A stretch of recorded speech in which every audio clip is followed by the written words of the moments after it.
वालों बताओ कि नींद पूरी हुई कि नहीं हुई।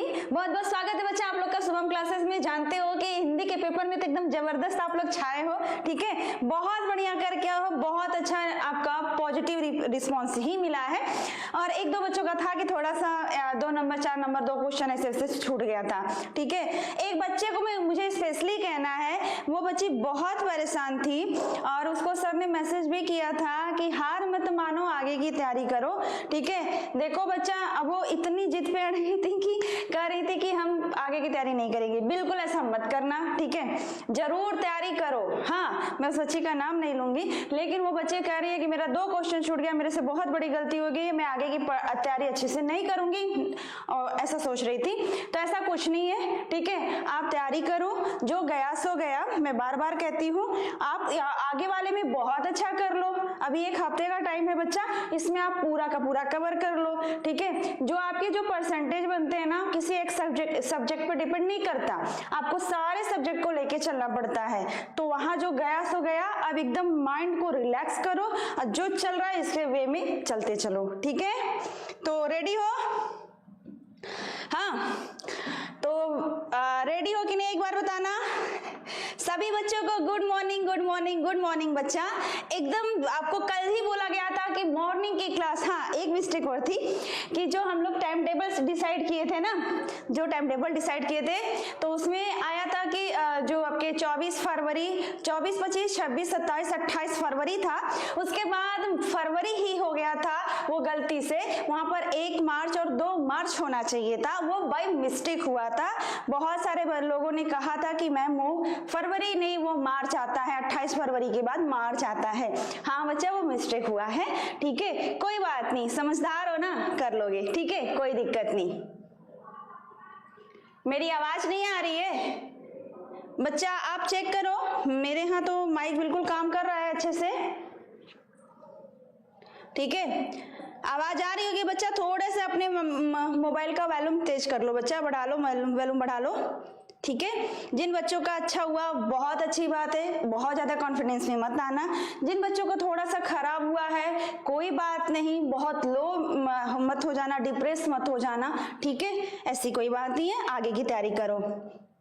मेरा भी पेपर सही नहीं हुआ, सीवी विश्वकर्मा। चलो, एक बच्चा, उनका नाम मैं लूंगी, ठीक है, शालिनी गुप्ता बोली मेरा पेपर बहुत बहुत अच्छा गया है और मैं सामने से सर को वो धन्यवाद कहना चाहती हूँ। ठीक है बच्चा, बहुत अच्छी बात है, आप ऐसा काम करो, इतना अच्छा रैंक आए, सब कुछ अच्छा हो, ठीक है। आप मिठाई लेकर आना हमारे स्टूडियो, फिर हम सारे लोग मिलेंगे, स्पेशली सर से मिल लेना, ठीक है।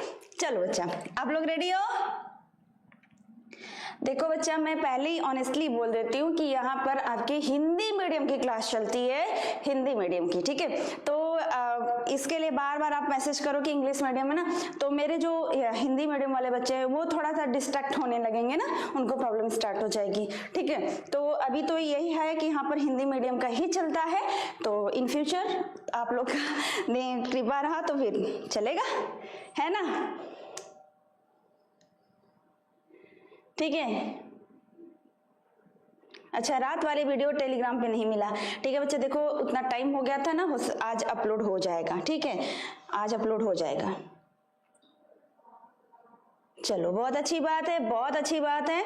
तो बस आप लोग बताओ, मेरा बहुत बेकार हुआ है, लला कुमार। बच्चा, ये आप तो वही स्टूडेंट हो ना जो कि मैथ पढ़ते रहे, बायो आ गया, हाँ वही स्टूडेंट हो ना, तो फिर आप तो हिंदी तो पढ़े होंगे, चाहे मैथ लो चाहे बायो, हिंदी तो पढ़ा ही होगा, फिर आपका कैसे खराब गया बच्चा? क्लास 12th का है बच्चा, क्लास 12th का है, ठीक है। तो चलिए स्टार्ट करते हैं ना।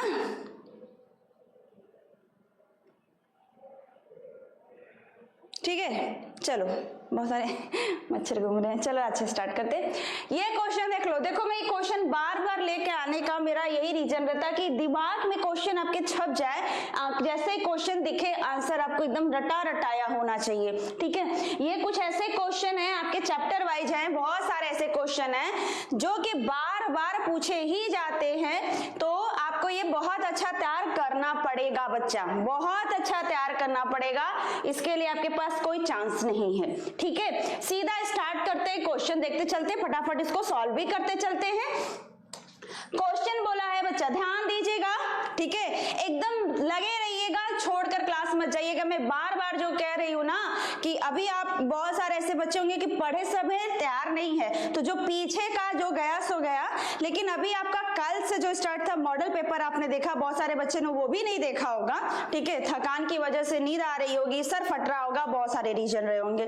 ठीक है, अभी आपको बता दें कि आज से जो है, आज से लेके 2 मार्च तक लगे रह जाओ, गारंटी देती हूं कि एकदम जैसे हिंदी छाप के आए थे वैसा ही आप बायो छाप कर आओगे। ठीक है, एकदम गारंटी देती हूँ, क्योंकि कुछ भी ऐसा वैसा नहीं पढ़ाऊंगी, सारा इंपॉर्टेंट ही चलाऊंगी और कुछ नहीं चलाने वाली हूँ, एकदम कंफर्म है। ठीक है, सत्येंद्र यादव, बच्चा ये क्लास 12th बायोलॉजी है, क्लास 12th की बायोलॉजी है।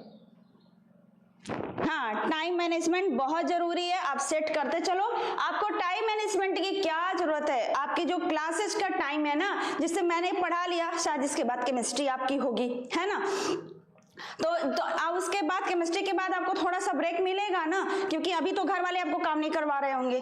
तो इसी बीच में जैसे बायो कंप्लीट, केमिस्ट्री कंप्लीट हुआ, जितना जब जो अभी पढ़ा रही हूँ ना, जो मैंने पढ़ाया सिर्फ इसको रिवीजन मार लो, यही रिवीजन कर लो ना। ठीक है, केमिस्ट्री का भी रिवीजन कर लेना, दोपहर में फिजिक्स चला तो दोपहर में जैसे फिजिक्स का क्लास कंप्लीट हुआ, आपने खा पी लिया, थोड़ा सा रेस्ट हुआ, आधा घंटे के बाद फिर जितना पढ़ाया गया उसको रिवीजन कर लो, ऐसे मैनेज करके चलना पड़ेगा बच्चा। चलो, क्वेश्चन है कि उस आवृतबीजी पुष्प के उन अंगों का नाम लिखिए जहां पर नर एवं मादा युग्मकों का विकास होता है। तो नर का विकास कहाँ होता है बच्चा, लघु बीजाणु धानी में। कहां पर होता है, या तो परागकोश कह लेंगे, है ना, कहां पर विकास होता है, परागकोश, परागकोश के लघु बीजाणु धानी में, लघु बीजाणु धानी में, ठीक है ना, धानी में, है ना बच्चा, इसका विकास होगा।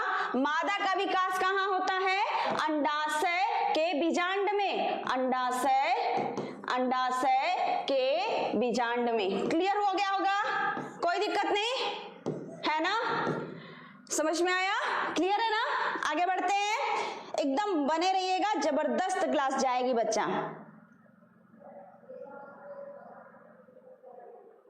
अच्छा, कल का पेपर हार्ड था, ठीक से नहीं लिखा था, कोई बात नहीं, कोई बात नहीं, मैंने आपका मैसेज पढ़ लिया आपके डिलीट करने से पहले ही। ठीक है, कोई बात नहीं, जो गया सो गया। लघु बीजाणु धानी की सबसे भीतरी परत क्या कहलाती है, टेपिटम। क्या कार्य है इसका, टेपिटम, और कार्य क्या है बच्चा, ये परागकण को, या लघु बीजाणु परागकण को पोषण देना, पोषण देना, यही काम है ना।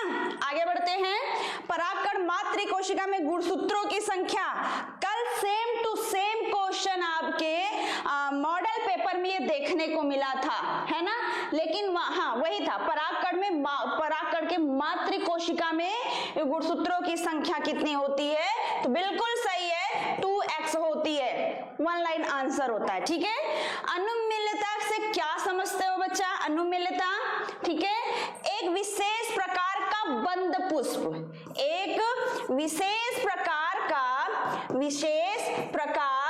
का बंद पुष्प। बंद पुष्प का मतलब होता है ये पुष्प के बाहर एक आवरण हो जाएगा, जिसके वजह से ये आपको पता ही नहीं चलेगा कि ये रियल में पुष्प है या कोई फली है ना। तो यही मिलता है आपके कोमेलाइना और ऑक्जेलिस नाम के पौधे हैं, उनमें इस तरह के पुष्प मिल जाते हैं। ठीक है, ये बंद है तो इसमें स्वपरागण ही होगा। ठीक है, बाहर से किसी की एंट्री का कोई चांस ही नहीं होता है। चैप्टर नंबर हम 2 की बात कर लेते हैं। इसमें कुछ क्वेश्चन जो आपको लगेगा कि नहीं बताई हैं, तो बिल्कुल मत घबराइएगा। आपके जो लॉन्ग क्वेश्चन आके आपको शाम को मिलेंगे 6 से 9 वाले में ना, तो उसमें भी बहुत सारा कुछ इससे क्लियर करना है। ठीक है, तो परेशान मत होइएगा। और भी बहुत सारे जैसे कुछ ऐसे टर्म है ना कि जो लॉन्ग और शॉर्ट में दोनों में देना है, तो मैं लॉन्ग में वहां पर अच्छे से क्लियर करूंगी। ठीक है, आगे बात करते हैं बच्चा, वृषण के 2 कार्य। क्या काम है बच्चा, शुक्राणु का निर्माण, शुक्राणु का निर्माण, और दूसरा क्या है बच्चा, श्रावण, नर हार्मोन्स का श्रावण बच्चा, नर हार्मोन्स का श्रावण मतलब टेस्टोस्टेरोन, नर हार्मोन्स। अब ये भी याद रखिएगा कि नर हार्मोन्स को टेस्टोस्टेरोन के नाम से जानते हैं। क्लियर हुआ? टेस्टोस्टेरोन, ठीक है ना, यही है हार्मोन्स है, इसी का श्रावण करना। ठीक है, जो लड़कों में आप देखते होंगे ना, दाढ़ी मुचकाना, आवाज का भारी हो जाना, ठीक है, और जनन अंगों का अच्छे से विकसित होना, शुक्राणु का निर्माण स्टार्ट हो जाना, ठीक है, और लंबाई चौड़ाई बढ़ जाना, ये जो है इनका कंधा काफी चौड़ा हो जाना, ठीक है, अच्छी खासी ग्रोथ हो जाती है, तो ये सब आपका टेस्टोस्टेरोन करा हुआ होता है। सर्टोली कोशिका, इसका काम क्या है? शुक्राणु को पोषण देना। वो बोला है पर टिप्पणी लिखिए, टिप्पणी का मतलब होता है थोड़ा सा आपको देना पड़ेगा, तो आप बताओगे यहाँ पर ये वृषण के अंदर शुक्रजनक नलिका के अंदर पाई जाती है और ये शुक्राणुओं को पोषण देने का कार्य करती है। क्लियर हुआ? ठीक है, ये वृषण में शुक्रजनक नलिका, मैंने कहा था कि जो वृषण है इसके अंदर शुक्रजनक नलिकाएं होती हैं और उसी को कट करके देखा जाता है तो आपके जनन एपिथेलियम कोशिकाएं भी मौजूद होती हैं, वहीं पे आपकी शुक्राणु भी बनते हैं, वहीं पे लंबवत आकार की सर्टोली कोशिका भी रहती है, बताया गया था बिल्कुल। ठीक है ना, वृषण में शुक्रजनक नलिका के अंदर लंबवत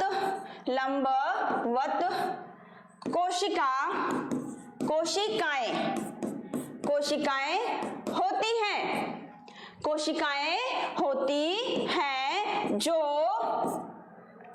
शुक्राणु को पोषण प्रदान करती हैं, शुक्राणु को पोषण प्रदान करती हैं। जब शुक्राणु का निर्माण हो रहा है ना तो उस समय उनको चाहिए ना भोजन, तो वो देने का काम करती हैं। लीडिंग कोशिका, ठीक है, ये भी वृषण के अंदर होगी बट शुक्रजनक नलिका के अंदर नहीं होगी। जहां जहां शुक्रजनक नलिकाएं रहेंगी ना तो उनके बीच में जगह जो खाली रहेगा वहीं पर रुधिर के आपके तंतु रहेंगे, तंत्रिका तंतु रहेंगे, ठीक है, रुधिर के जो आपके धमनी शिरा के जाते हैं ना, जिससे कि उनको फ्रेश ब्लड मिल सके ऑक्सीजन युक्त, ठीक है, और जो आपके डीऑक्सीजनेटेड ब्लड है वो निकल सके, तो वो चीजें हैं। ठीक है, और वहीं पर ये कोशिकाओं का एक समूह होता है, अंतःस्रावी कोशिकाएं होती हैं। ठीक है, लिख दे रही हूं, ये अंतःस्रावी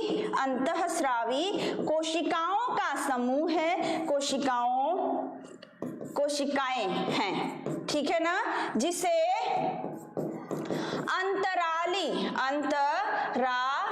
कोशिका भी कहते हैं।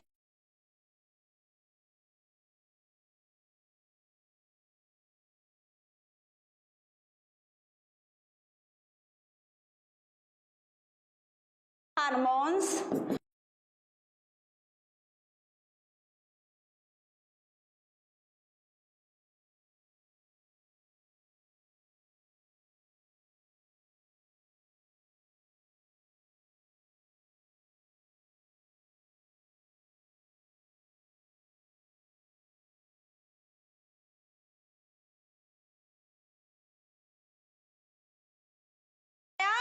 श्रावण करती हैं। क्लियर हुआ? ब्लैक हो गया, ओहो।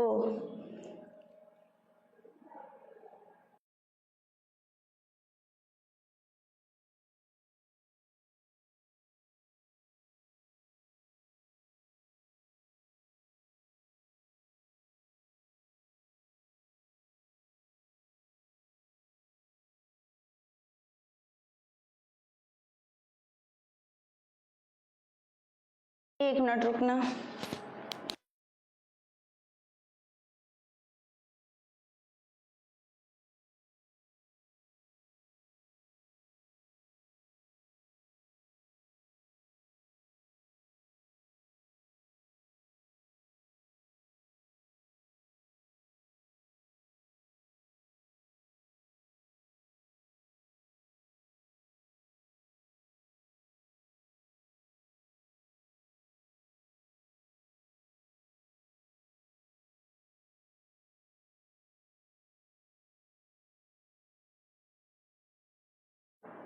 तो बच्चा अब क्लियर है, आवाज सुनाई दे रही होगी, ठीक है?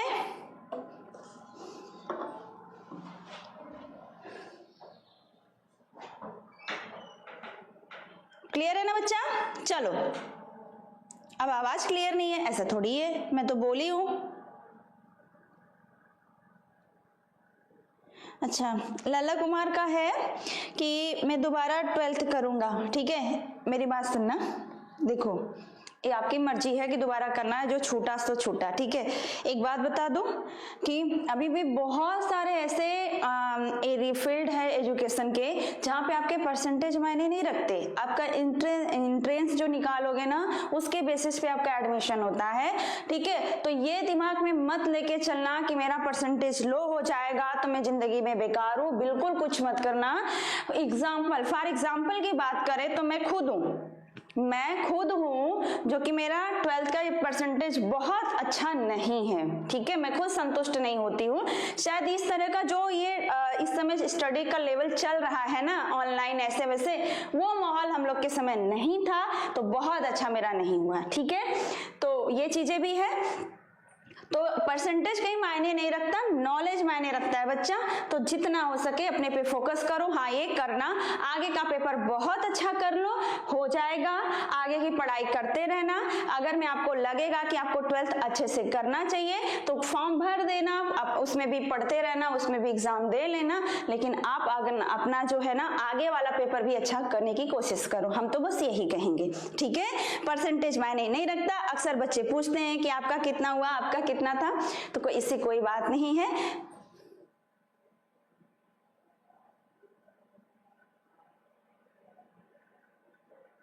अच्छा, अलाउद्दीन कल देखे, कोई बात नहीं, आगे वाला जो चलेगा उसको देख लेना, ठीक है बच्चा? कोई दिक्कत नहीं है। चलो चले आगे चले। कार्पस ल्यूटियम से किस प्रकार का हार्मोन्स निकलता है? कार्पस ल्यूटियम से कौन सा हार्मोन्स निकलता है? तो ध्यान दीजिएगा, इसे प्रोजेस्टेरॉन, ठीक है ना?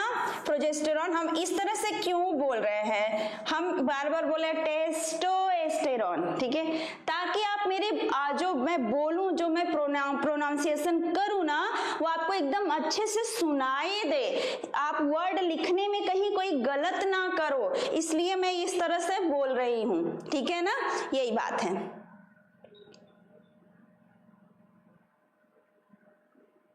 बिल्कुल बच्चा, जो करवाएंगे वही याद कर लेना।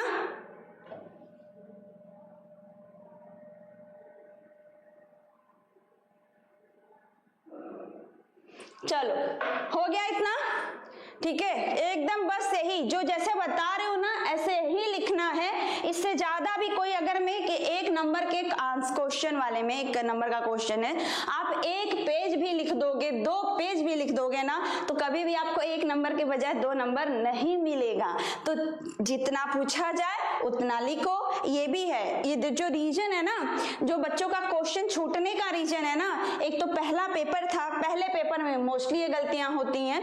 और दूसरी बात आपको यहीं पर बता दे कि जो आप बार बार जो मैंने कहा था कि प्रैक्टिस करो, लिख लिख कर आंसर को याद करने की कोशिश करो, मेरा यही बार बार कहना था। क्योंकि आप जब ऑन द स्पॉट एग्जाम में लिखना शुरू करते हो ना, तो आप टाइम मैनेजमेंट नहीं कर पाते हो, ठीक है? जो वहां का जो दिया जाता है ना कि 3 घंटा में आपको सब कुछ लिखना है, वो उनके हिसाब से बहुत सफिशिएंट टाइम ही रहता है, ठीक है? अगर मैं हम बायो की बात करते हैं तो आपके बायो में जो आपके ये जो क्वेश्चन है ना एमसीक्यू है, लघु उत्तरी का आपका 1 नंबर और लघु उत्तरी के आपके 2 नंबर, ये यहाँ तक के वाले क्वेश्चन, यानी question number 1, question number 2, question number 3, ये जो 3 क्वेश्चन है ना, ये आपको आधे घंटे में कर लेना चाहिए। आधे घंटे में ये 3 क्वेश्चन कंप्लीट हो जाना चाहिए। ऐसे फास्टिंग आपकी मैनेजमेंट होगी। इसीलिए मैं कहती थी कि टाइमर सेट करो 3 घंटे का,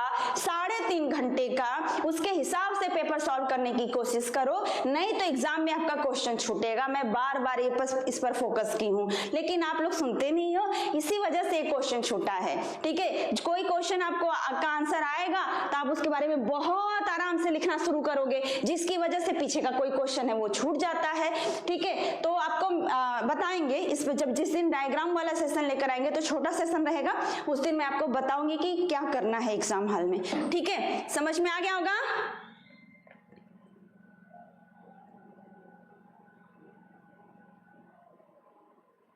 हाँ देखो, कुछ बच्चे 45 मिनट पहले ही कर लिए, तो ये भी चीजें होती हैं। नेक्स्ट क्वेश्चन है बच्चा, स्त्री जनन तंत्र में अंडोत्सर्ग के पश्चात अंडाशय से उत्सर्जित अंडाणु के संग्रह में उत्तरदायी कौन होता है? तो अंडवाहिनी का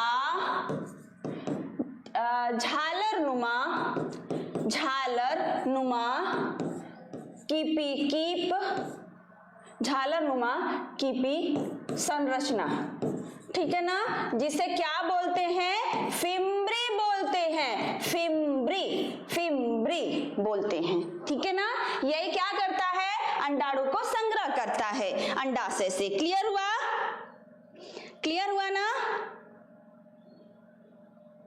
चलो आगे बात करते हैं। आतर्व चक्र ये क्या है? ठीक है ना, प्रत्येक माह या महीने, ठीक है ना, प्रत्येक माह मादा क्या है? मानव। ठीक है ना, मानव सही है, चलो ठीक है, क्योंकि हम मानव नहीं लिख सकते क्योंकि कपी में भी वो इस तरह से होता है, तो ये रहने दो। प्रत्येक माह मादा के शरीर से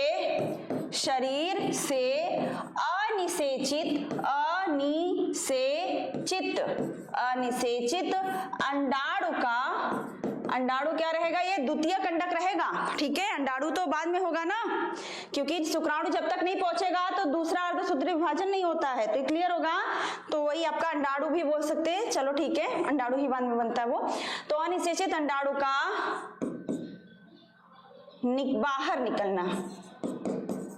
बाहर निकलना। ठीक है, क्या है? आतर्व चक्र कहलाता है।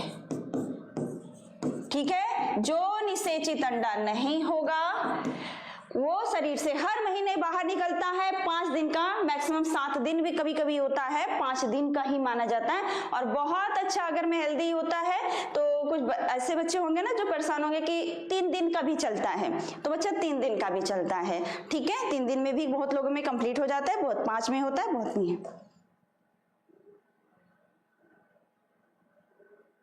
अच्छा, पेन का कलर चेंज कर लूं, अच्छे से नहीं दिख रहा है। ओके, कोई बात नहीं, येलो ले लेते हैं क्योंकि रेड में भी नहीं दिखेगा। उस प्रक्रिया का नाम लिखिए जिससे ग्राफियन पुटिका फटकर अंडक को अंडाशय से मोचित करता है। ठीक है ना, उस प्रक्रिया का नाम पूछा है जिसमें ग्राफियन पुटिका फटती है, द्वितीय कंडक को अंडाशय से बाहर निकालता है, तो इसे हम कहते हैं अंडोत्सर्ग। अंडोत्सर्ग यानी द्वितीयक अंडक का उत्सर्जन। समझे? यही होगा। अब कौन लेगा? अंडवाहिनी का झालरनुमा कीपी संरचना। क्लियर हुआ? क्लियर हुआ बच्चा? अच्छा, ठाकुर गौरी चंदेल क्या मैसेज कर रहे हो बच्चा? ठीक है, या तो पढ़ा लें या तो आपका देख लें बच्चा। ठीक है, चलो आगे देखते हैं। अग्रपीयूष ग्रंथि और क्या बोलते हैं, मतलब आंसर आ रहा है ना, तो इसलिए अग्रपीयूष ग्रंथि द्वारा स्रावित 2 गोनेडोट्रोफिन हार्मोन्स का नाम पूछा है, तो होता है LH, जिसे कहते हैं ल्यूटिनाइजिंग हार्मोन्स। ठीक है, हार्मोन्स। और दूसरा होता है FSH, जिसे कहते हैं फॉलिकल स्टिमुलेटिंग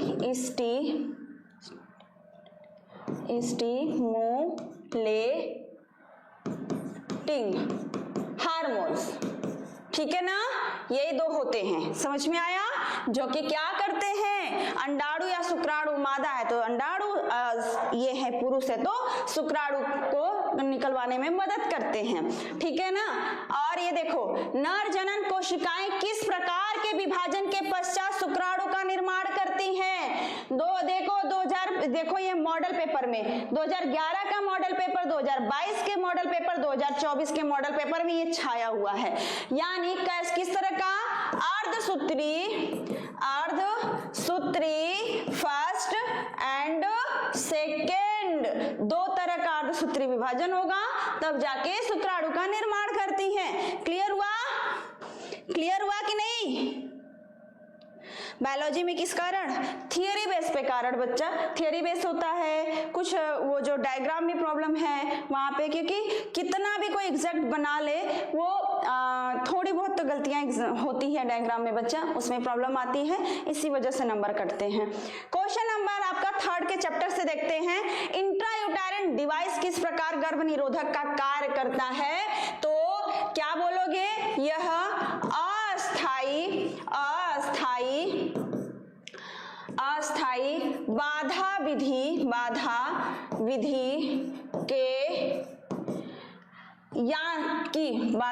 बाधा विधि की यांत्रिक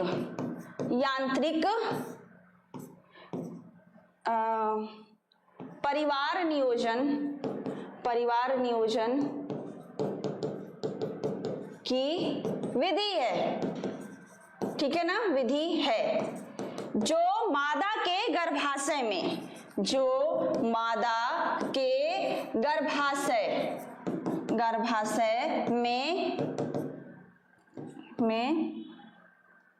स्थापित किया जाता है।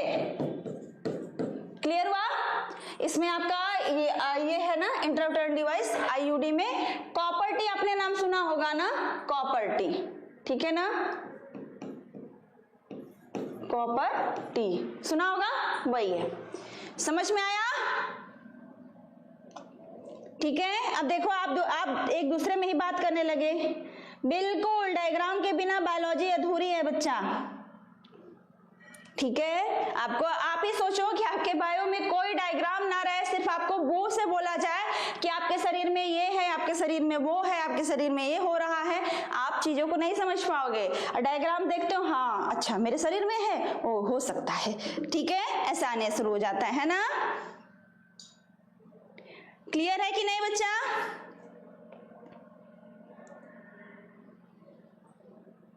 चलो आगे बात करते हैं। परिवार नियोजन की अस्थायी विधियां तो होती है नसबंदी,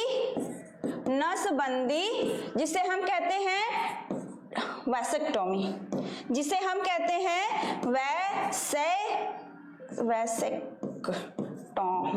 वैसेक्टोमी, ठीक है। और एक होता है नलबंदी, जिसे कहते हैं, नलबंदी को क्या कहते हैं, ट्यूबेक्टोमी। बोलने का तरीका ये है कि आपको अच्छे से क्लियर रहे कि लिखना क्या है, ठीक है ना।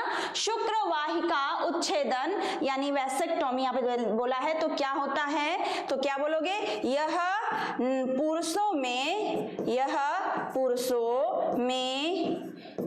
एक प्रकार का अस्थाई परिवार नियोजन की विधि है जिसमें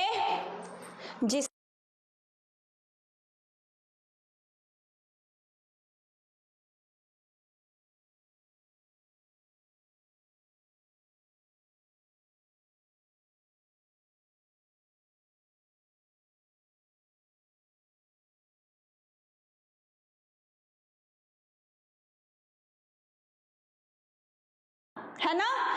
तो इसमें बताया भी गया था, जैसे अगर में हम बात करें तो ये है इस तरह से जब इधर आएगा, है ना, तो ये है, तो जो ये आपकी शुक्रवाहिनी यहाँ से जा रही है, ये आपका हो गया अवरिषण, तो ये शुक्रवाहिनी को यहाँ और यहाँ से कट कर दिया जाएगा जिससे कि शुक्राणु शरीर से बाहर ना निकले। क्लियर हुआ कि नहीं हुआ, फिर से ब्लैक हो गया, अरे अच्छा मैं नहीं दिख रही हूँ, कोई बात नहीं, चलो ठीक है। शुक्रवाहिनी क्लियर हुआ कि नहीं हुआ? हाँ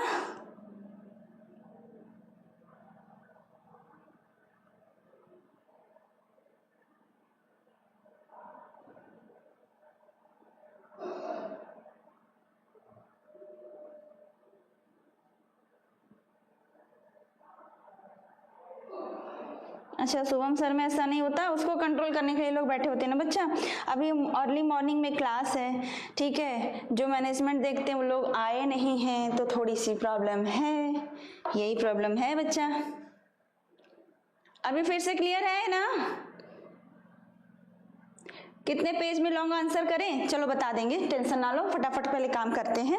यौन संचारित संक्रमण को रोकने के लिए 2 नियम का उल्लेख करना है। तो 2 नियम, ये क्वेश्चन तो खुद से भी कर सकते हो। यौन संचारित रोगों को रोकने का पहला होता है कि आप जो अस्थायी परिवार नियोजन की विधियां हैं उनका उपयोग करें, और दूसरा ये होता है कि जो क्या बोलते हैं इनको, अनेक पार्टनर के साथ फिजिकल रिलेशन नहीं करना चाहिए, यही होगा, ठीक है ना। तो पहला लिख दे रहे हैं, ठीक है, परिवार नियोजन के विधियों का उपयोग करें, विधियों का उपयोग, है ना। और दूसरा है क्या बच्चा? दूसरा पॉइंट यही होगा कि जो आपके वो हैं एक से अधिक,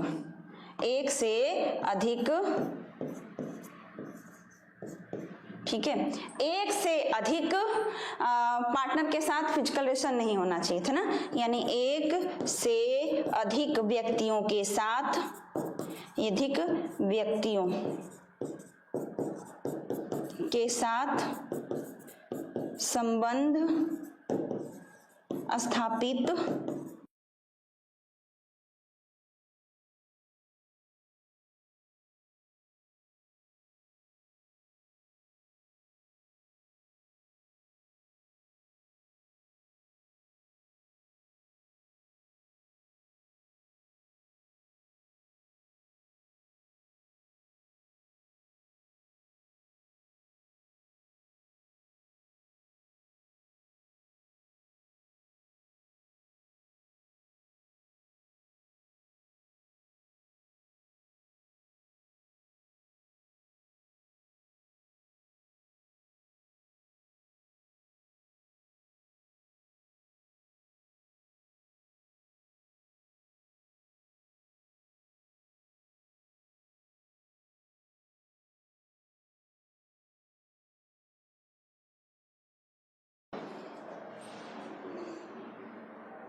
बच्चा डायग्राम के लिए कोई कलरफुल पेन बिल्कुल यूज मत करिएगा, उसके लिए आपका पूरा डायग्राम का नंबर कट जाएगा, ठीक है, पूरा नंबर आपका कट जाएगा।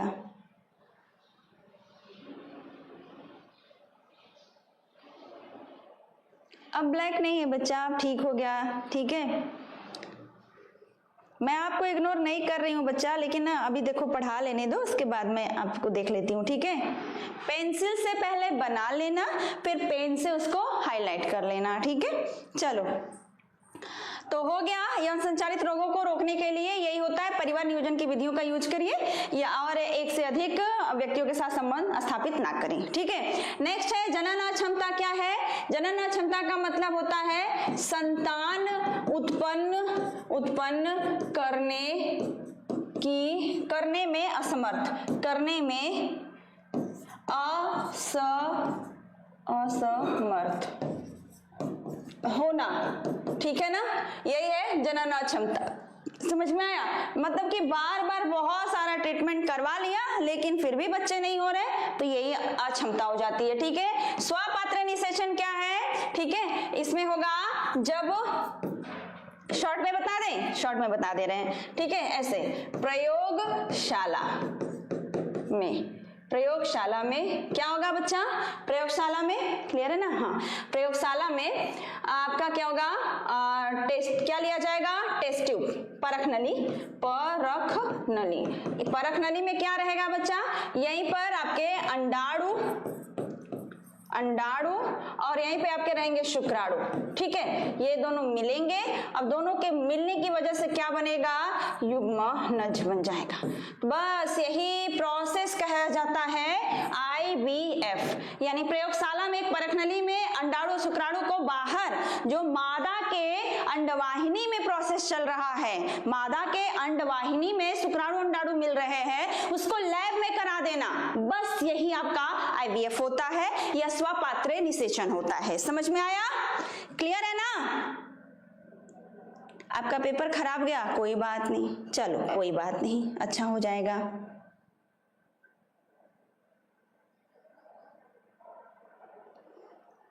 ठीक है, हाँ, मनुष्य द्वारा वैज्ञानिक करवाएंगे, ठीक है, कोई भी नहीं करवा सकता, ठीक है। IVF का फुल फॉर्म पूछा है तो IVF GIFT इसका फुल फॉर्म, ठीक है ना।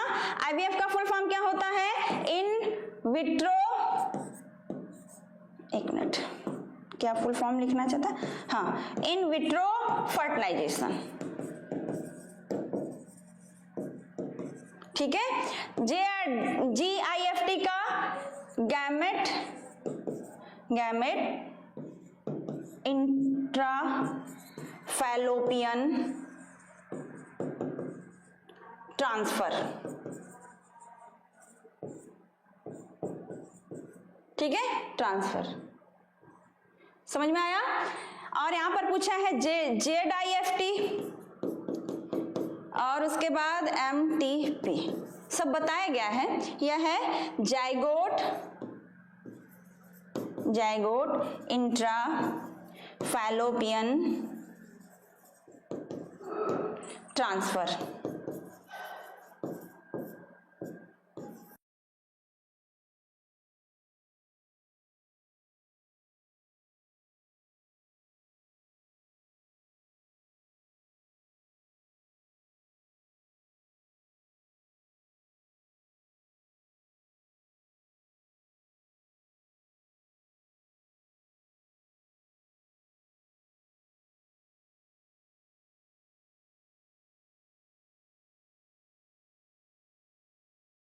ऑफ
ठीक है, वहां तक आपने देख लिया होगा, अभी क्लियर है, आ जा रहा है, ठीक है। बार बार ब्लैक हो जा रहा है ना, तो चलो बच्चा क्या करे, हो जाएगा ठीक, अभी आवाज आएगी। देखो, तो अभी आपने ये देखा है ना, ये वाला, तो जो आपका फुल फॉर्म था बस यहीं तक का क्वेश्चन था, ये मत सोचना कि मेरा छूट गया, ठीक है। अब आ गए हैं चैप्टर नंबर 4 में, तो पूछा है जीन की परिभाषा लिखिए, तो आनुवंशिकता की इकाई को जीन कहते हैं, जीन कहते हैं, ठीक है ना। जीन शब्द, जो जीन शब्द, जीन शब्द किसने दिया था, जॉनसन ने दिया था, जॉनसन ने दिया, ठीक है ना, शायद 1902 या 1905 में ऐसे ही दिया था, ठीक है। ये कहाँ पाया जाता है, ये कहाँ पाया जाता है जीन जो है, ये गुणसूत्र में, ठीक है ना, ये गुणसूत्र में पाए जाते हैं। क्लियर हो गया होगा। एलील क्या है? एलील युग्म विकल्पी, ठीक है ना। एक मिनट फिर से बता देते हैं, ठीक है। विपर्यासी लक्षणों के युग्म विकल्पी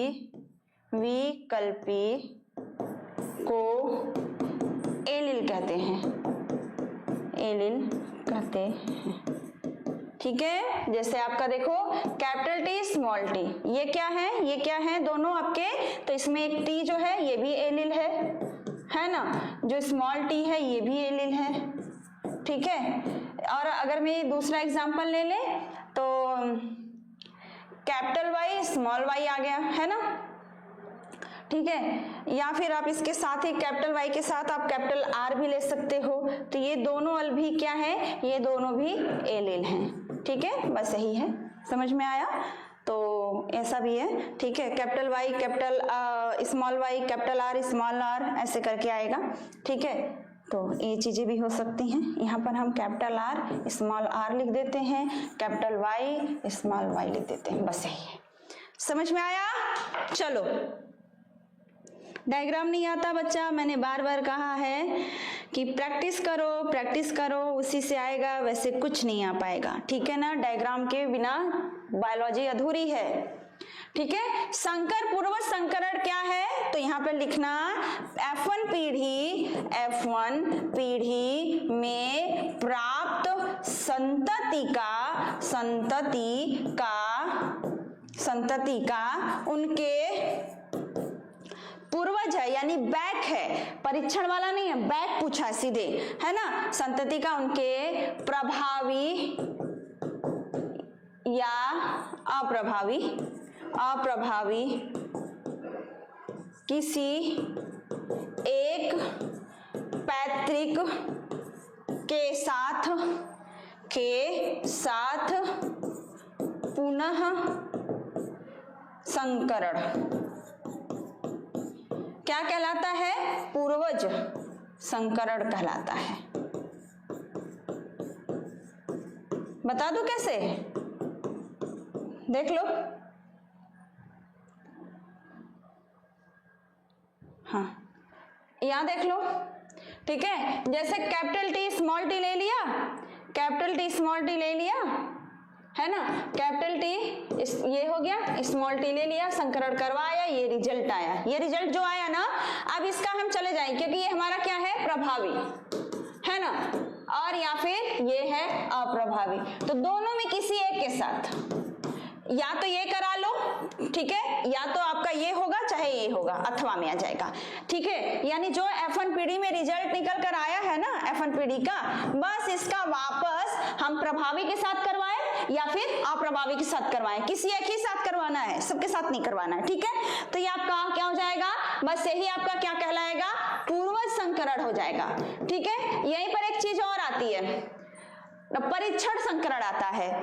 परीक्षण संकरण, ध्यान देना, परीक्षण का मतलब टेस्ट ले रहे हो, टेस्ट। अगर मैं इंग्लिश की बात करें तो उसको कहते हैं टेस्ट क्रॉस, परीक्षा ले रहे हो। परीक्षा में आप क्या देखते हो कि किसका कितना मूल्यांकन करना होता है ना, क्या किस लेवल तक है, तो ये चीजें हैं। परीक्षण में सिर्फ क्या होगा कि जब ये वाला हो रहा है, F1 पीढ़ी में जो रिजल्ट आया है, इनका सिर्फ और सिर्फ अप्रभावी के साथ करवाएंगे। तो बस ये अप्रभावी, बस इतना अगर में होगा, ये टोटल मिला के पूर्व संकरण होगा। अगर हम हटा दे थोड़ा सा, तो ये देखो बता रहे यहाँ पे, ठीक है। ये टोटल मिलाकर किसी एक के साथ होगा तो ये पूर्वज में जाएगा, पूर्वज संकरण जाएगा। लेकिन सिर्फ और सिर्फ अप्रभावी के साथ करेंगे पहली पीढ़ी का, तो ये आपका परीक्षण संकरण हो जाएगा। अगर आपसे पूछ ले परीक्षण संकरण क्या है, बस इतना बोलना, पहली पीढ़ी में जो रिजल्ट आए उसका, उस संतति का, उनके अप्रभावी पैतृक के साथ फिर से संकरण करवा लेना। क्लियर हुआ कि नहीं हुआ? अभी तो ठीक है बच्चा।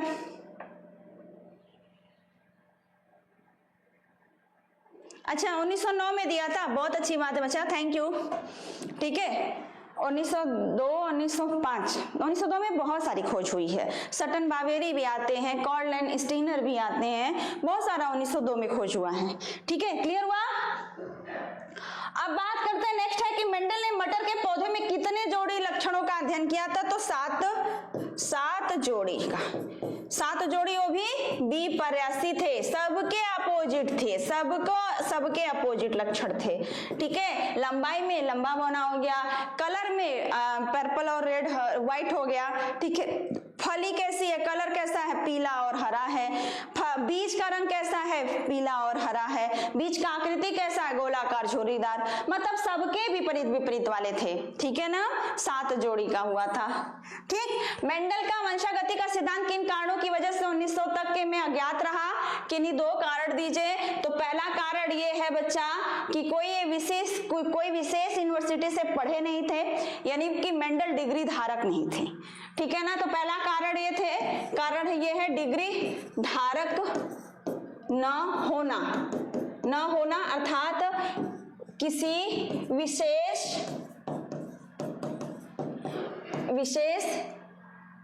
यूनिवर्सिटी ना, विश्वविद्यालय बोलते हैं उसको, विश्वविद्यालय से पढ़े न होना। ठीक है, दूसरा कारण ये है बच्चा कि जो इन्होंने प्रकाशित करवाया था तो बहुत अच्छे लेवल में प्रकाशित नहीं करवाया था, तो ये भी कारण है कि अच्छे स्तरों पर नियमों का प्रकाशन न होना, और भी कारण है कि इनको समर्थन नहीं मिला था। ठीक है, ये भी कारण भी है। अंडाणु, मादा जनन तंत्र, डीएनए की संरचना, ये सब तैयार करो डायग्राम में, बिल्कुल सही। चलो, सहप्रभाविता क्या है, सहप्रभाविता जब, ठीक है, विपर्यासी लक्षणों के बीच संकरण करवाया जाए, ठीक है, करवाया जाए, विपर्यासी लक्षणों के बीच में संकरण करवाया जाए तो क्या होगा। ठीक है, पहली पीढ़ी F1 पीढ़ी में दोनों के ही लक्षण प्रदर्शित हो जाए, बस यही है सहप्रभाविता। एग्जाम्पल क्या है, एग्जाम्पल में आपके चित्त कवरे, ये एग्जाम्पल है, चित्त कवरे पशु। ठीक है ना, पशु मतलब आपके इसमें कुत्ता है, बिल्ली है, भैंस है, गाय है, भेड़ है, बकरी है, सब ये आ जाएगा। ठीक है ना, थोड़ा अच्छे से समझाओ बच्चा, रिवीजन चल रहा है यहाँ पे। आप फरवरी एग्जाम शुरू है, अब तो आप सबके दिमाग में ये सेटअप होगा कि अब बच्चे को रिवीजन चाहिए, सिर्फ पॉलिश चाहिए, बाकी चीजें तैयार है। ठीक है, अच्छे से पढ़ने वाला जो टाइम था उस समय पढ़ना चाहिए था बच्चा आपको। सर्वग्राही सर्वदाता, सर्वग्राही कौन है, AB, सर्वदाता कौन है, O ब्लड ग्रुप, वह नहीं रहेगा।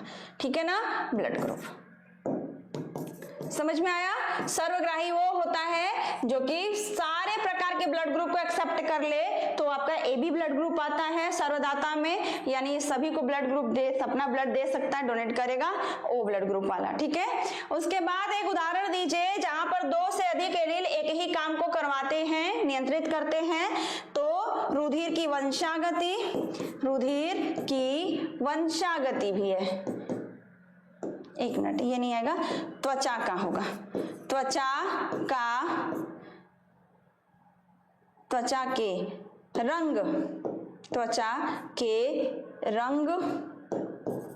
रंग को नियंत्रित करने वाले एलील। अभी देखो इसमें कौन कौन होगा, ये क्या बोल रहा है, जहां 2 से अधिक एलील एक ही काम को, तो यहाँ पर बहुत सारे हैं, 1 capital small A, capital B small B, capital C small C, ये सब मिलकर सिर्फ बॉडी के कलर को डिसाइड करते हैं। 3 प्रकार के, ए और ए, बी और सी, ठीक है, 3 प्रकार के, तीनों एक साथ मिलते हैं, इसमें एक कैपिटल स्मॉल सब मिलता चलता है, तो ये हमारी बॉडी का कलर डिसाइड करते हैं।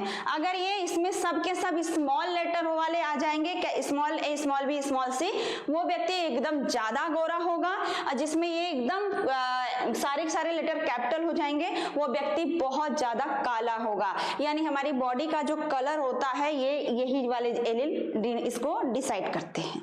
ठीक है बच्चा, आगे बढ़ते हैं, आ जाते हैं चैप्टर नंबर 5 में, देख लेते हैं इनको। आनुवंशिक सूचनाओं का वाहक अणु कौन सा है, प्रयोग द्वारा सिद्ध करने वाले वैज्ञानिकों का नाम।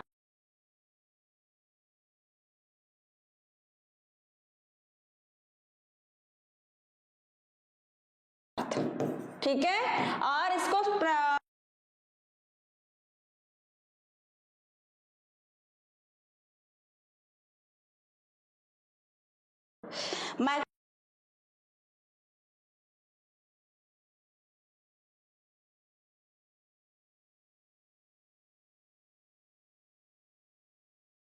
हर्षे व चेस, इन्हीं का ज्यादा फेमस हो गया, ये बहुत अच्छे से क्लियर किए थे। ठीक है, क्लियर तो वो भी किए थे। 1 मिनट, हाँ,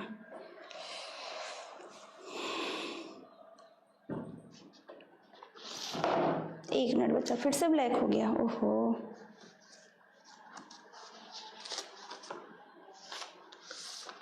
आगे चला जा रहा है। आ गया है बच्चा, इधर भी आएगा ही।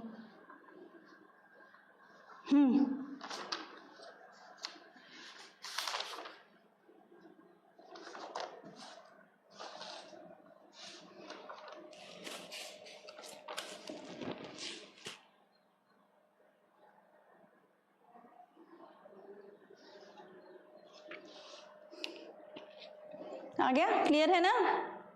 हाँ बच्चा, ब्लैक तो हो जा रहा है, अब क्या करें, चलो चल रहा है जैसे, चलते रहो। ठीक है, चलो आगे बढ़ते हैं।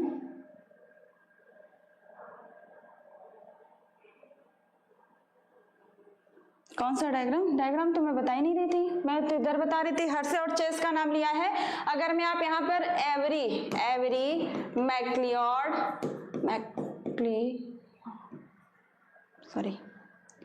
मैक्लियोड गलत लिखा,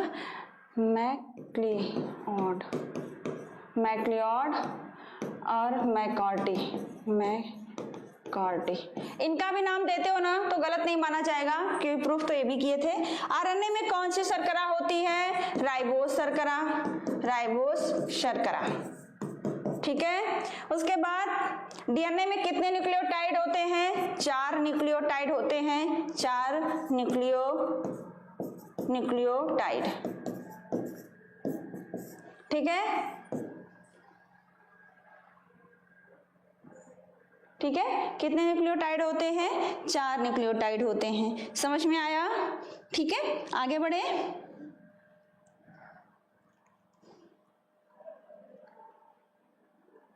कुछ तो छूटा नहीं है, मुझे नहीं लगता कि कुछ छूटा है।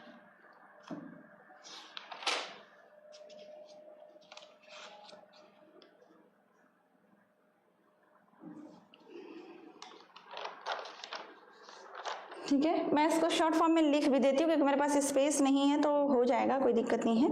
ठीक है, इसमें आपका न्यूक्लियोटाइड है जिसमें आपका आता है डीऑक्सी एडेनिलिक अम्ल, ठीक है, DAA, डीऑक्सी ग्वानिलिक अम्ल यानी कि DGA, और डीऑक्सी थाइमिडिलिक अम्ल तो DTA, और डीऑक्सी साइटिडिलिक अम्ल तो DCA। ठीक है, मैंने इसको क्लियर भी करवाया था, तो ये आपका ये चारों का ले दीजिएगा। जीवाणु कोशिका में किस प्रकार का केंद्रक होता है? तो किस प्रकार का केंद्रक होता है बच्चा? अल्प विकसित केंद्रक। ठीक है ना, केंद्रक होता है। और क्या बोलते हैं, पूरी कोशिका में फैला रहता है, कोई बाउंड्री नहीं होती है। डीएनए व आरएनए के बीच में दो रासायनिक अंतर बताइए। ठीक है, तो पहला रासायनिक अंतर है कि डीएनए में पहले बता देते हैं इस डीएनए का। तो पहला है कि इसमें क्या होता है, डीऑक्सी राइबोस शर्करा, राइबोस शर्करा होता है। और दूसरा अंतर है कि यहाँ पर थाइमीन पाया जाता है। ठीक है, और यहाँ पर आरएनए की हम बात करते हैं तो आरएनए में देखते हैं तो यहाँ पे राइबोस शर्करा होगा, और यहाँ पर यूरेसिल पाया जाता है, यूरेसिल पाया जाता है। ठीक है ना, यही है। क्लियर हुआ? ठीक है, आगे बढ़े। चलिए, डीएनए से आरएनए का निर्माण कौन एंजाइम करता है, तो आरएनए पॉलीमरेज। ठीक है ना, जो बनने वाला होता है उसी के नाम पे एंजाइम का नाम लिखा जाता है ना, तो आरएनए पॉलीमरेज। ठीक है, पॉलीमरेज। ठीक, फिर उन्नायक क्या है बच्चा, उन्नायक मैंने बार बार बताया है, उन्नायक या प्रोमोटर वो मतलब वो स्थान होता है, ठीक है, अनुलेखन के दौरान डीएनए का या डीएनए स्टैंड पर वो स्थान होता है जहां पर एंजाइम आकर जुड़ता है उनको अनुलेखन करवाने के लिए। ठीक है ना, यही बात मैंने बार बार बताया है। ठीक है, शिवानी एग्जाम में तो अच्छा गया, चलो बहुत अच्छी बात है भैया, आरएनए पॉलीमरेज बहुत अच्छी बात है। ठीक है ना, चलो तो मैं यहाँ पे लिख दे रही हूं, डीएनए श्रृंखला का वह स्थान जहां पर आरएनए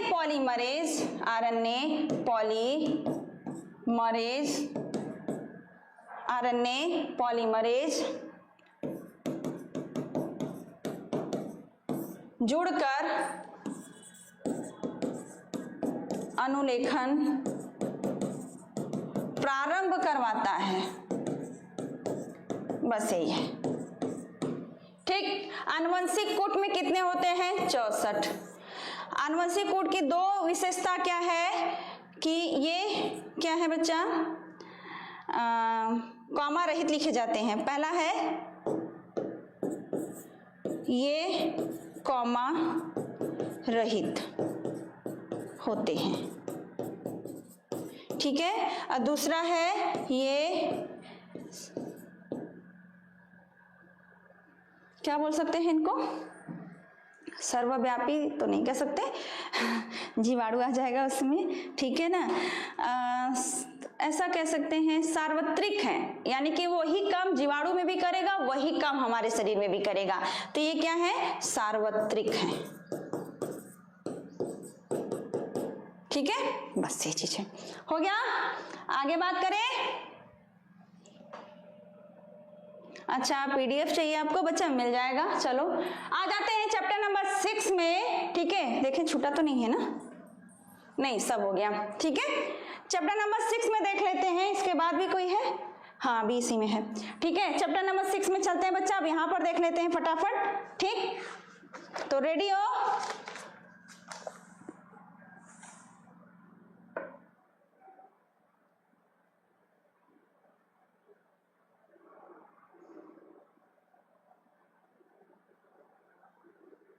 जब मैम डीएनए से डीएनए क्या बोलते हो बच्चा, डीएनए से डीएनए टूटता है, तो डीएनए से डीएनए टूटता है, डीएनए खंड में टूटता है तो एंडोन्यूक्लियस एंजाइम की वजह से टूटता है।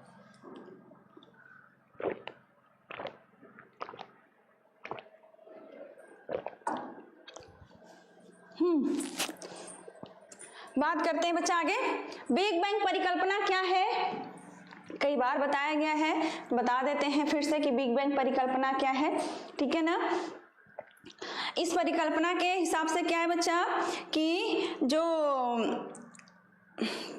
मतलब पुराने समय में क्या बोल सकते हैं, आद्य पदार्थ यानी कि पुराने पदार्थ के हिसाब से, ठीक है, उसको क्या कहते थे, इलेम। ईमेल नहीं बोलना, ईमेल, आप ईमेल जीमेल खोजते हो ना, वो नहीं, इलेम, इलेम बोलना, ठीक है, उसको इलेम ही कहा गया है, ठीक है ना। तो बिग बैंग परिकल्पना यानी कि ब्रह्मांड, ब्रह्मांड के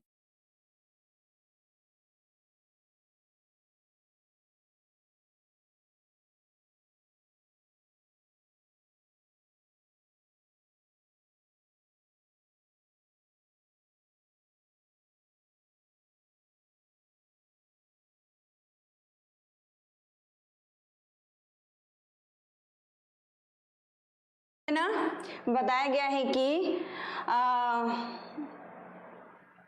आद्य, आद्य मतलब पुराने समय में, आद्य समय या पुराने समय भी लिख सकते हैं,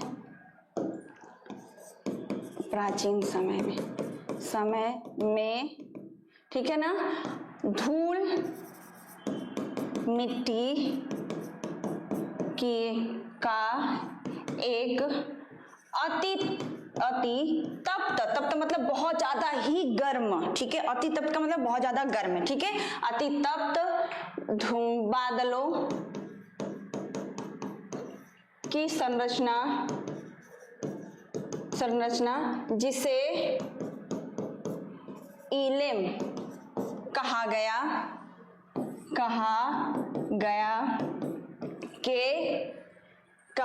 कॉमा कर लेना, के विस्फोट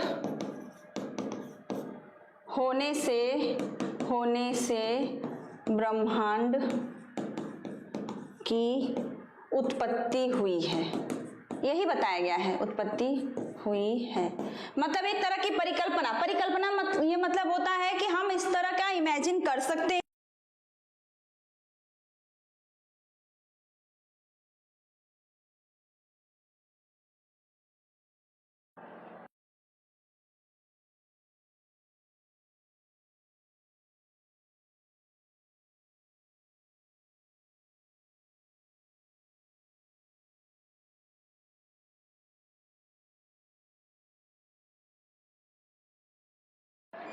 नवीन भैया क्या बोले हम, आ गया फिर चला जाएगा, चला गया फिर आएगा,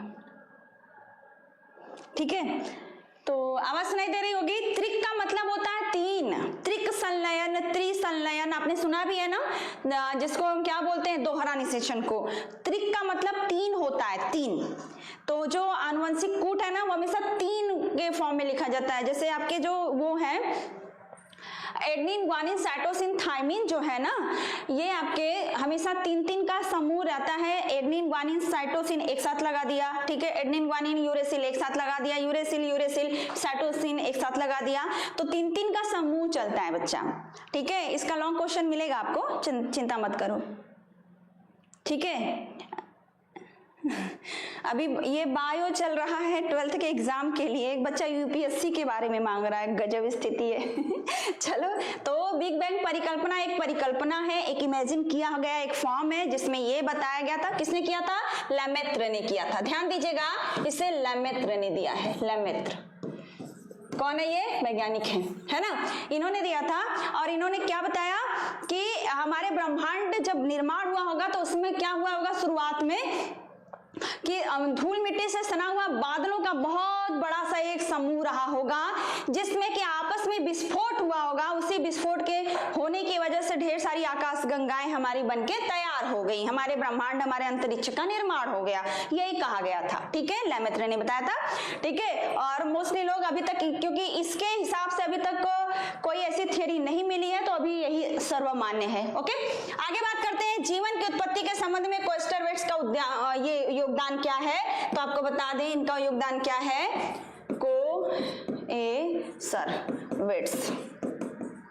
कोएस्टरवेट्स, ठीक है ना। एक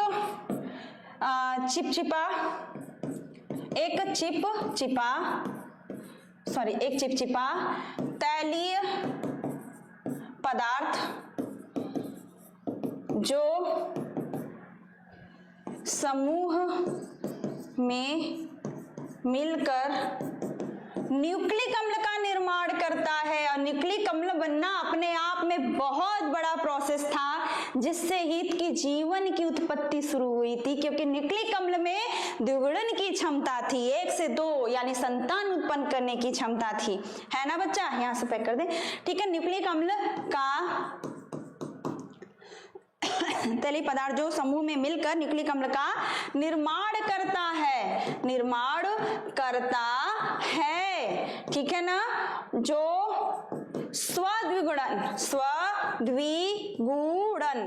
की क्षमता रखता है। यही बहुत बड़ी बात थी, क्षमता रखता है, ठीक है। और स्वद्विगुणन की क्षमता न्यूक्लिक अम्ल में आने का मतलब एक कोशिका से दूसरी कोशिका बन सकती है ना। तो इसलिए इसका काम बहुत जरूरी था। बहुत सारे कोलाइडल थे, यानी गर्म सूप में, यानी कि आपके जो समुद्र में, खौलता समुद्र था उस समय, क्योंकि कोई वायुमंडल था नहीं, डायरेक्ट सूर्य का किरणें वहां पे धूप पड़ती थी, पानी हमेशा खौल जाता था दिन में, वापस वो पहुंच जाता था कहाँ, वायुमंडल में। फिर जब वो ठंडा होता था रात के समय, वायुमंडल नहीं होने की वजह से रात में बहुत ज्यादा ठंडा भी हो जाए, ठीक है, तो वो आपके कैसे वाष्प क्या हो जाते थे, वो आपके जो गर्म वाष्प, जल वाष्प थे वो ठंडे हो जाते थे, फिर वो बारिश करके नीचे आते थे।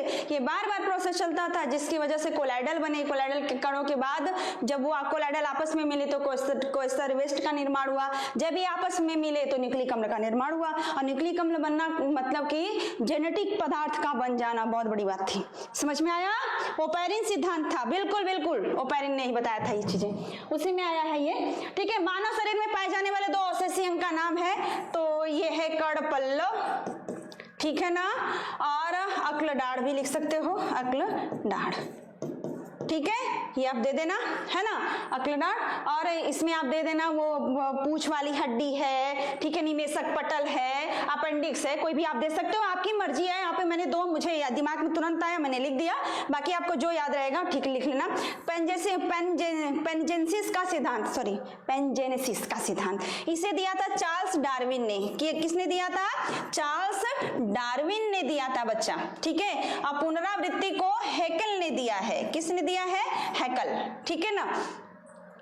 तो पुनरावृत्ति का मतलब होता है कि हमारे जो पूर्वज में कुछ क्वालिटी होती है ना, तो हम अपने व्यवहार में, जीवन में अपने पूर्वजों की कुछ क्वालिटी को वो दिखाते हैं। जैसे कि हमारे में पूर्वज वाले में क्या, बंदर है, वो रेंग रेंग के चलते हैं, पैरों से बकवा हुआ ऐसा करते हैं। हम भी वो स्क्विरल यानी बकवा वही खींचते हैं, छोटे बच्चे जब रहते हैं तब उस तरह का हरकत करते हैं। तो हमारे जो पूर्वज हैं उनकी कुछ क्वालिटी को हम अपनी लाइफ में कहीं ना कहीं देखने को मिल जाता है। तो ये पुनरावृत्ति है। पेनजेनेसिस का सिद्धांत, सोचो, चार्ल्स डार्विन कोई बहुत बड़े साइंटिस्ट नहीं थे। चार्ल्स डार्विन एक नॉर्मल से वो फिलोसोफर थे, यानी घुमक्कड़ कह सकते हो, यानी दार्शनिक थे, दर्शन शास्त्र से संबंधित थे। वो कोई ऐसे डीएनए या किसी चीज के बारे में नहीं जानते थे, पर उनके दिमाग में ये चीजें आ गई थी कि जो भी व्यक्ति होता है, जो भी मनुष्य होता है, जो भी जीव होते हैं, उनके शरीर में कुछ ऐसे पदार्थ, जिसको उन्होंने जेम्यूल भी कहा था, जेम्यूल कण, कुछ ऐसे पदार्थ होते हैं जो उनके जब वो परिपक्व होते हैं तो उनमें इकट्ठा होने लगते हैं, और वही पदार्थ उनके आने वाले संतान में उनके लक्षणों को पहुंचा देते हैं। उसमें डीएनए की खोज नहीं हुई थी। 1886 में सिद्धांत दिया गया है शायद, ठीक है, और उस समय ये बताए थे जबकि उनको पता भी नहीं था। ठीक है बच्चा, क्लियर है ना? आ तो गया बच्चा, क्लियर है? ठीक है बच्चा, पीडीएफ मिल जाएगा बच्चा, ठीक है। तो चलिए आगे बढ़ते हैं, आ जाते हैं जीवन संघर्ष से आप क्या समझते हो, सिद्धांत को किसने दिया था? तो जीवन संघर्ष को भी किसने दिया था बच्चा? पहले मैं यहाँ पे लिख दूं, चार्ल्स डार्विन। कहीं कहीं चीजें बहुत बढ़िया दिए हैं, लेकिन ये थोड़ी इनकी चालाकी थी कि लैमार्क के बाद आए थे। तो जानते हो ना कि अक्सर होता है, आपकी क्लास में भी होता है कि अगर मैं आप कोई क्वेश्चन दे दिया गया तो आप एक दूसरे का पहले वेट करते हो, जो पहले जाता है तो पक्का उसमें कुछ न कुछ गलतियां होती हैं, और जब टीचर उसको सुधार देते तो उसके बगल में जो बैठा रहता है उसके लिए फायदा हो जाता है। वो तुरंत अपनी गलती को सुधार कर या तो दूसरा पेज फटाफट चेंज करके वहां पर लिख के एकदम साफ सुथरा तब टीचर को दिखाता है। चार्ल्स डार्विन वही थे, है ना? चलो आगे बढ़ते हैं, ठीक है। अब जीवन संघर्ष से क्या मतलब होता है यहाँ पर? कि जीवों में अंतर जातीय या अंतरा जाति का मतलब कि आपस में अलग अलग जातियों के बीच में। अंतरा का मतलब हो जाता है आपस में, मनुष्य से लड़े, ये चीजें हो जाएंगी। यानी मनुष्य जानवरों से लड़े और या मनुष्य अपने में ही लड़े, ठीक है, ये जीवन संघर्ष है। तो जीवों में अंतर जातीय या अंतरा जातीय संघर्ष जो आवास, ठीक है, आवास, भोजन, ठीक है ना, भोजन, आवास, भोजन हो गया, या अन्य सुविधाओं, सुरक्षा भी हो सकता है यहाँ पर, सुविधाओं के लिए किया जाता है। समझ में आया?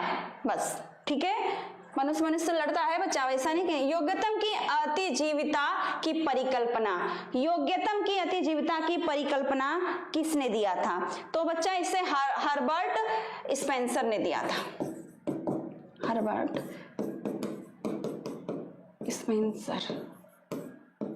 स्पेंसर ने दिया, ठीक है। फिर है जीनी अपवहन, है ना बच्चा, जीनी अपवहन।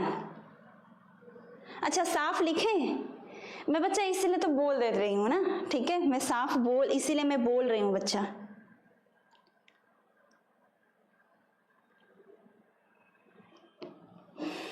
चलो ठीक है, चलो बच्चा, तो जीनी अपवहन की बात कर लेते हैं,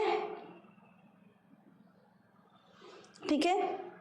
देखते हैं, यहाँ पर लिखो समष्टि या आबादी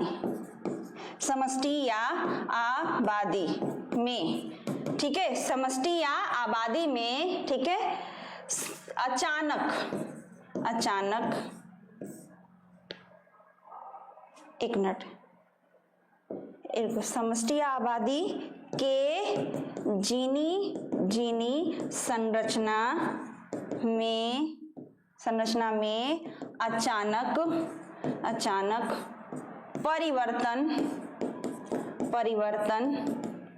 क्या कहलाएगा? जीनी अपवहन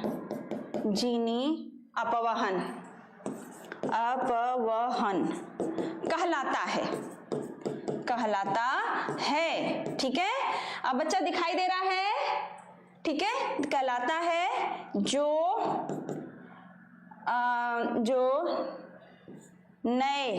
जो नए विकास को प्रदर्शित करता है। थोड़ा सा कुछ परिवर्तन हुआ, ठीक है ना। जैसे आपको बता दें कि जैसे मैं बार बार कहती हूँ कि साउथ अफ्रीका से ही मनुष्य का उत्पत्ति शुरू हुआ है। तो साउथ अफ्रीका से कुछ जो समूह में लोग निकले और चाइना पहुंच गए, तो उनमें कुछ न कुछ परिवर्तन हुआ। तो है तो मनुष्य, लेकिन उनकी बॉडी, उनका स्ट्रक्चर, उनका कलर सब अलग है। कुछ कोरिया पहुंच गए, कुछ अमेरिका पहुंच गए, कुछ भारत आ गए, है ना चेंजअप। यही है, थोड़ा सा अचानक परिवर्तन आएगा और उनका कुछ न कुछ अलग दिखाई देंगे, जो नए विकास को प्रदर्शित करता है। सबसे बड़ा एग्जाम्पल है कि बंदरों से मनुष्य का हो जाना, ठीक है। तो बंदरों में वो भी तो समूह में रहते हैं, कभी का मैंने बताया ना, परिवार बना के रहता है वो, ठीक है। तो जब ये समूह में रहेंगे बच्चा और इनमें थोड़ा भी बहुत परिवर्तन आया हुआ तो मनुष्य का विकास हुआ होगा। बस यही चीज है यहाँ पर। तो ये जीनी अपवहन की वजह से हुआ है। क्लियर हुआ? चलो आगे बढ़ते हैं। नेक्स्ट क्वेश्चन है बच्चा, क्या क्वेश्चन है? क्रो-मैग्नन मानव तथा आधुनिक मानव का जंतु वैज्ञानिक नाम पूछा है ना। तो क्रो-मैग्नन मानव का और जंतु वैज्ञानिक, ये आधुनिक मानव का ना। क्रो-मैग्नन मनुष्य का ही विकास में आए हैं, ठीक है। और ये आपके क्रो-मैग्नन वाले बहुत ब्रिलियंट कह सकते हैं वो थे बच्चा, ठीक है ना। तो चलिए नाम लिख देते हैं। क्रो-मैग्नन का नाम है होमो, है तो मनुष्य, तो होमो सैपियंस तो आना ही आना है। सैपियंस फॉसिलिस, ठीक है, क्योंकि ये खत्म हो चुके हैं ना, जीवाश्म है। फॉसिलिस का मतलब होता है जीवाश्म, फॉसिल जीवाश्म, ठीक है। तो ये हो गए। और आधुनिक मनुष्य का है होमो सैपियन, इनका तो सबको पता भी होगा क्योंकि 9th में ही बताया गया था ना, सैपियंस, सैपियंस, सैपियंस, ठीक है ना, हो गया। सैपियंस, सैपियंस हो गया ना बच्चा, क्लियर है? सही बात है, पढ़ ले बाद में। ये लोग यही आदत है, बहुत खराब आदत है, इन्हीं लोग का पेपर खराब जाता है। बाद में कहते हैं कि मेरा ये छूटा, मेरा वो छूटा, ठीक है। ऐसे कुछ बच्चे हैं जिनकी वजह से, देखो ये है जानवी, गजब स्थिति है बच्चा, क्या बोले इन लोगों को। समझाया उसी को जाता है जो समझ सकता है, बाकी आप अपने खुद अच्छा बुरा समझ सकते हो, उसके लिए हम कुछ कहेंगे नहीं, ठीक है। जो करना है करो, लेकिन पढ़ लो, पढ़ लो, पढ़ लो, यही काम आएगा। बाकी जिंदगी में कुछ काम नहीं आता है। पढ़ने के बाद अपनी लाइफ को चेंज कर सकते हो, आप अपने हिसाब से जियोगे, ठीक है। चलो, तो ये पूरा का पूरा कंप्लीट हुआ बच्चा। मिलते हैं नेक्स्ट वाली क्लास में। कैसा लगा क्लास जरूर बताइएगा, और लाइक शेयर कमेंट जरूर करिएगा, सब्सक्राइब कर लीजिएगा नए हो तो। हाँ, और आपके ये बता दें कि जो अभी ये जो 6 दिन चलना है ना, जरूर ज्वाइन रहिएगा, ज्वाइन करते रहिएगा। शाम को फिर मिलूंगी 6 से 9 बजे तक के लिए, ठीक है। तो अभी के लिए सिर्फ इतना ही। और जो बच्चे अभी कह रहे थे ना कि पीडीएफ नहीं मिल रहा है, ये प्रॉब्लम है, तो जरूर मिलेगा। कल वाली क्लास का बच्चा तो लेट नाइट मतलब हो गया था, देर तो हो ही गई थी, तो जो मैनेजमेंट के लोग हैं जो करते हैं वो चले गए थे, ठीक है। और जब वो आज मॉर्निंग में सब लोग आएगा, अपना पीडीएफ अपलोड हो जाएगा, उसके लिए टेंशन ना लो, टेलीग्राम पे देख लेना, ठीक है। ओके बच्चा, अभी के लिए सिर्फ इतना ही। Okay, have nice day everyone.